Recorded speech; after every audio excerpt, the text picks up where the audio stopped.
Right, the missing chapters that I deleted.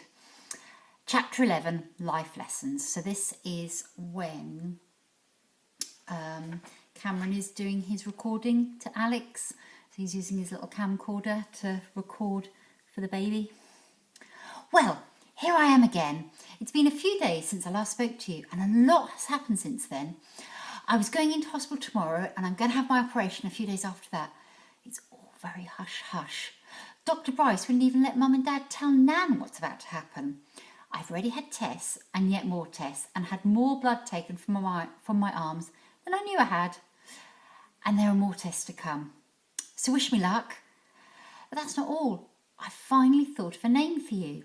Mum and Dad said I could choose your name, but it's a bit difficult because I still don't know, if you're going to be a boy or a girl. I don't mind. I guess most boys would like a brother, but I really don't mind. Anyway, the name I've chosen for you is, are you ready? Alex. Alexander if a boy, Alexandra if a girl. But I can call you Alex. What do you think about that? Do you like the name? I hope so. You're going to be stuck with it for a while. I've passed it by Mum and Dad, and they both seem happy with it. Mind you, they're both being so nice to me at the moment. I could have suggested something like Aardvark or Smelly Chops as your name, and they probably would have said yes. So Alex, here I am, your brother Cameron. I really do hope and pray that we get the chance to meet and get to know each other. But in the meantime, I better get started on my, what shall I call them? Life lessons.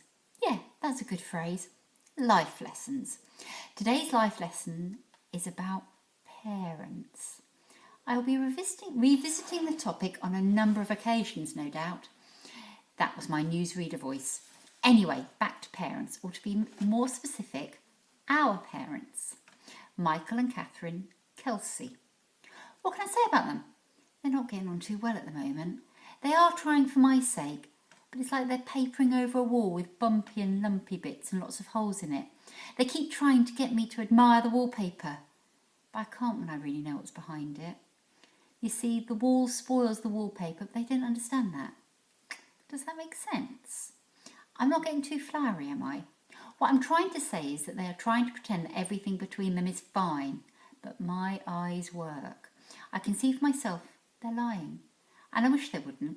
It makes me feel as if I'm responsible in some way, because I'm ill. My head tells me that Mum and Dad have a lot of things to sort out for themselves.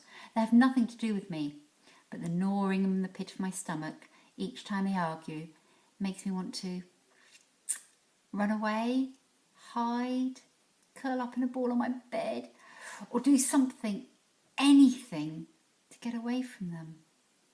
I don't mean it in a nasty way. I do love Mum and Dad very much. There, I've said it. I love them very much.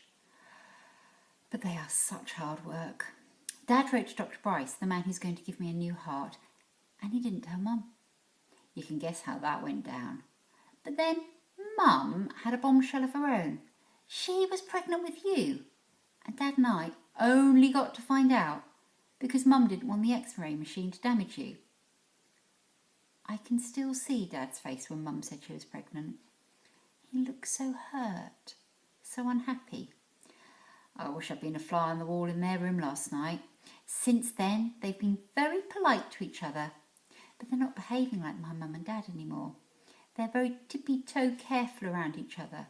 It is almost as if they're working out exactly what they're going to do and say before they stay in the same room with each other.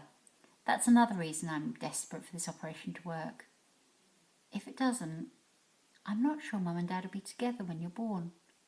I don't want you to blame me for that. God knows I already blame myself enough for the both of us. Anyway, I wanted to talk to you about Mum and Dad, not myself. The thing to remember about Mum and Dad is they don't know everything. I'm not saying that they think they know everything. That's not the case. But they do think they have all the answers. But that's not just Mum and Dad, really. That's most, not all grown-ups. They don't like to be told things by anyone under 21. It's as if they believe that the whole world will think they're stupid if we know something they don't. So watch out for that. It's a real pain. I'm getting a bit tired now, but I think I'll sign off. Wish me luck. This is so strange. I keep talking to you as if you're already here. I like talking to you. You're a great listener. In my mind, I guess I think you are already here. I can't wait to meet you. Let's hope I get the chance. Right. Chapter 12, The Clinic. Seeing how long it is. I sat down on the edge of my single bed and looked around my new room. It was more like a hotel room than a hospital room. There was a TV in one corner and a fridge in the other. I had my own bathroom and there was even a wardrobe. It was certainly different to all the NHS hospital wards and rooms I'd stayed in before now. So this was what it was like to go to a private hospital. It must be brilliant to have loads of money. I glanced towards the door of my room, wondering what was going on outside. Dr. Bryce had asked my parents to step outside for a word, and they'd been gone at least 10 minutes.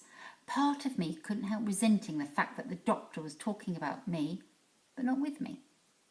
I tilted my head back and closed my eyes. Truth to tell, I didn't want to be alone. Not now. Not with only a few days left before my operation. I didn't like feeling this way. I felt like a baby, but I couldn't help it. This time next week, it would be all over, one way or another. Stop it, I told myself fiercely. I had to believe that everything would be fine. I had to have faith. If I didn't believe it, then it wouldn't happen. Just at that moment, the door opened. Mum entered the room, followed by Dr. Bryce, Dr. Elric and Dad. Mum smiled. Hi dear, are you okay? I nodded eagerly, glad to see them. We were just having a discussion about whether or not you should be allowed to keep your camcorder with you, said Mum. I frowned. Yes, I definitely want it with me. Cameron, that's a little difficult. Dr. Bryce looked concerned. For the first few days after the operation, you won't be in here. You'll be in intensive care. We have to be very careful that you don't pick up any infections. I want my camcorder, I insisted. You'll be too weak to use it. I still want it with me. Maybe one of the nurses could hold it while I talk to Alex. Cameron, I don't want to be difficult. Please, Dr. Bryce. That's one of the things I've been most looking forward to, telling Alex how I'm feeling, that I'm still standing. Please? Dr. Bryce studied me long and hard. Very well then. I've lost my place. I'll see what I can do. I beamed at him. Thanks. I haven't promised anything, he said quickly. I know. I smiled again, knowing I'd won. A trace of a smile flitted across the doctor's face. I'll leave you to settle in. I'll see you in about an hour, Cameron. More tests? More tests, he confirmed. During the last week, I'd had more tests at my local hospital than I could count. Blood tests, urine tests, allergy tests. They'd even tested my number 2s. I'd been hooked up to some strange-looking machine called an ECG, or electrocardiogram, so they could monitor my heart. I'd had dye pumped into me, and so many x-rays taken of my chest. I was surprised I didn't glow in the dark. And now I had more tests coming. Still, as long as the tests meant the operation would work. How soon after the operation do you reckon I'll go home? You'll be in intensive care for a while, and then we'll keep you in a bit longer than normal to make sure that everything is exactly as it should be. I don't want to state a specific time at this stage. I wouldn't want to give you a timetable and then something happens and we can't keep to it. That would only make you and your parents worry. We'll play it by ear. I think we'll all know when you're well enough to go home. And that was his long-winded way of saying he didn't know. I still had 1,001 questions. But all at once I didn't want to ask any of them. Not one. I'd ask them after the operation, not before. I'd wait till my eyes were open and the operation was behind me, and I had all the time in the world. Hello, Marlon. Cam, what's happening? Came round to your house, but no one was there. Then I phoned the hospital. You weren't there either. Marlon's tone was close to frantic. I smiled. Marlon, calm down. It's not funny, Marlon snapped at me. He could obviously hear the smile in the tone of my voice. I've been really worried. Sorry, Marlon. Sorry. Marlon really was a worry wart, what Nan would call a fuss budget. Where are you? I wasn't sure what to say. I'm in hospital. But they told me you weren't. I thought you... Marlon's voice was all funny and choked. Can I come and see you? Marlon, I'm not in the local hospital. Where are you then? I'm in a private hospital. I lowered my voice, casting a guilty eye towards the door. I'm going to have my heart operation tomorrow. Silence. Hello? I wondered if we'd been cut off. Marlon? You're having the heart transplant tomorrow, Marlon whispered. Yeah. And you're only telling me now? The day before? Well, I didn't know the exact date myself until recently, and Dr. Bryce told us all not to let on to a soul. But I know I can trust you. You're having your heart transplant tomorrow, Marlon repeated, stunned.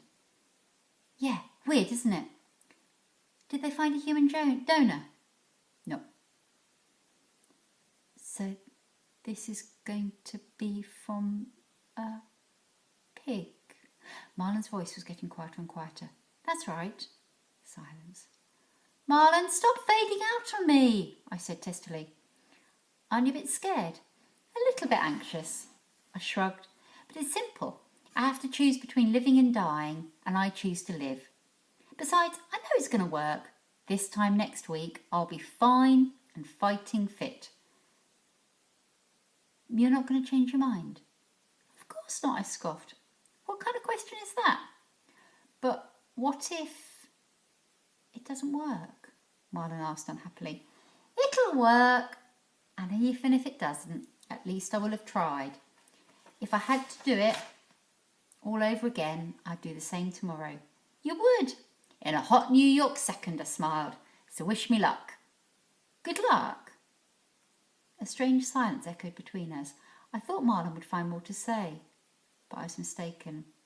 I wanted to say more, but though the words tumbled around in my head, they refused to form proper sentences and come out. Besides, I didn't want to get all mushy and gushy. Anyway, I'll talk to you after the operation. Can I come and see you after the operation? I don't think so. I don't think Dr. Bryce will allow it, to be honest, I admitted. But I tell you what, I'll ask him once I'm out of intensive care. Do you promise? Because I want to see you, Marlon persisted. I promise. I'll phone you after the operation and let you know what happened. Make sure you do. I'll be waiting, he replied. So I'll see you. Yeah, bye. Bye, Marlon. I put the phone down. I had no idea when I'd done that. I'd wanted to speak to Marlon, but I ended up saying none of the things I wanted to say. But I felt strangely better. Someone outside my family and outside the clinic knew what was happening to me. It made it all seem more real somehow. Dr. Bryce, Dr. Elric, this whole clinic, I could have dreamt the lot. Somehow it felt as if I was in the middle of a dream. The whole idea was bizarre enough to be a dream. The only trouble was, I didn't know whether or not I wanted to wake up yet. And we're going to go into another camcorder bit. Well, Alex, here I am. This is my last message before my operation. I'm at Dr. Bryce's clinic now. I had a big breakfast, which is just as well because Dr. Bryce has just told me I can't have anything else to eat till after the operation. At first I was a bit put out about that, but just between you and me, my appetite's vanished. To be honest, I don't think I could eat anything else. Come 8 o'clock tonight, I'll probably change my mind, but then again, I don't think so. I'm here, setting off my journey into the unknown. I keep telling myself it's an adventure. Thousands of lucky people around the world have heart transplants and do very nicely, thank you. So why shouldn't I be one of them? And with all the anti-rejection drugs I'll be taking, it doesn't matter that my new heart was in a pig rather than a human first. My body won't know the difference, and that's what counts. I keep telling myself not to worry, I will be fine. But I'm scared. There, I've said it. I'm not just scared, I am petrified. My stomach feels as if my breakfast is trying to smash its way out. Come on, Cameron, that's enough. Alex, one day you and I will watch this bit of videotape and we'll both smile at how silly I was to worry. I can't wait for that. I wish it was tomorrow. No, I wish it was the day after tomorrow. I have never wished my time away before. I want Mum and Dad to hug me. But if I asked them, they'd know something was wrong. How can I tell them that the only thing wrong with me is that I'm so scared I want to cry? They'd think I was a real baby. And then they'd both start worrying about me and worrying we'd all be upset. So until after the operation, I will smile at everyone who comes into this room till my jaw aches. And if I feel like I'm about to blub, I'll go into the bathroom and lock the door. Grown-ups do that all the time. Maybe I'm more grown up than I even thought. I'm crying now. Wait a minute, I need to go to the bathroom. That's better. This tissue isn't soggy because I've been blubbing into it. I did blow my nose into it too, honest. Alex, I hope you don't ever have to go through this. But you won't. I know you won't. You will be born fighting fit and healthy enough for the both of us. What am I wittering about? I'll soon be healthy and fit myself. We are going to have such fun. I can't wait.